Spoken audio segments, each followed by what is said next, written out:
welcome to Week 11's installment of the Choo League Live. I'm your host and General Manager, Martine. Let's get right into it, shall we? As we get closer to the playoff picture of the Choo League, some trends are starting to emerge. If we look over our league standings, we're still seeing a four-way first-place tie. Why are you guys not losing is the question that's definitely on all four of our minds as we move forward each week. As Melvin Gordon III waits for you to call and sign him to your team, I acted quickly and signed him to mine as my new stats analyst. I've asked him to take the mask off of our league and look into our top trend to see if we can hopefully improve on our future. There's an interesting trend in the waiver wire and the number of moves made by each manager. Those under a dozen moves this season have at least 6 losses on the year and are the bottom scoring teams.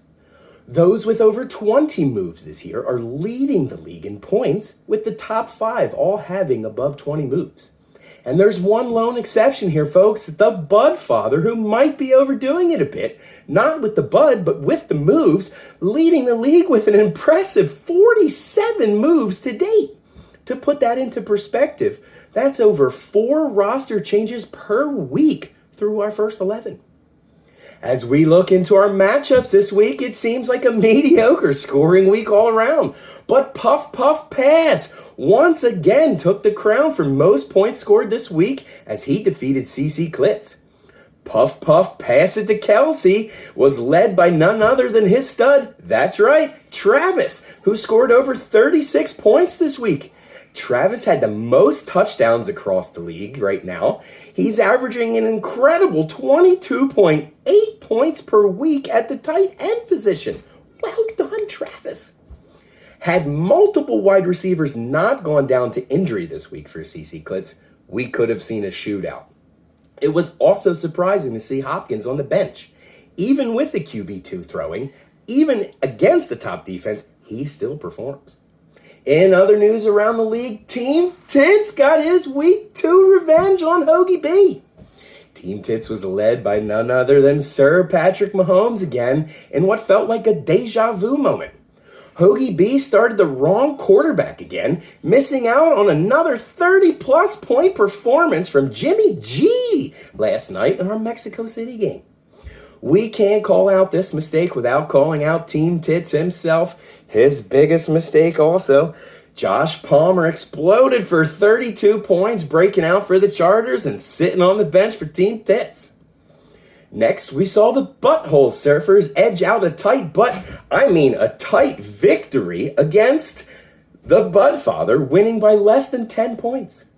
Amari Cooper had the best game in this matchup with over 32, but there were a lot of mediocre performances around this one, including with each manager, who both made incorrect starts and left major points on the bench this week also.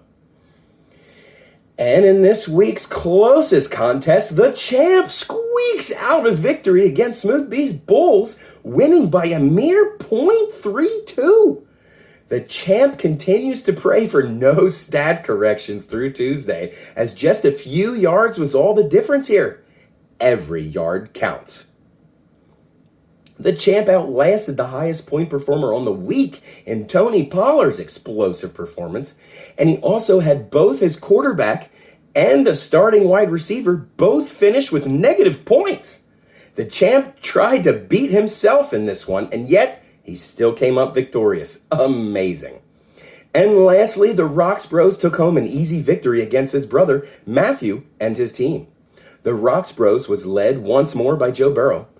And I'm doubting either brother even checked their lineup this week, as they both started players out. The Rocks Bros wide receivers on a bye this week, and Matthew started his injured quarterback for the second week in a row. We also saw Matthew's kicker finish with -2, and the Rocks Bros kicker scored 23. As we look forward into next week's matchup, we've got another sizzling first place showdown. The champ takes on Team Tits in a Week 3 matchup for the ages. Will Team Tits bust out of this one? Or will the champ get his revenge and overcome those tits? Tune in to next week's recap to find out. That's it for your Week 11 recap of the Choo League Live. Best of luck on all your parlays and games next week, fellas. Yours truly, yours general manager, Martine.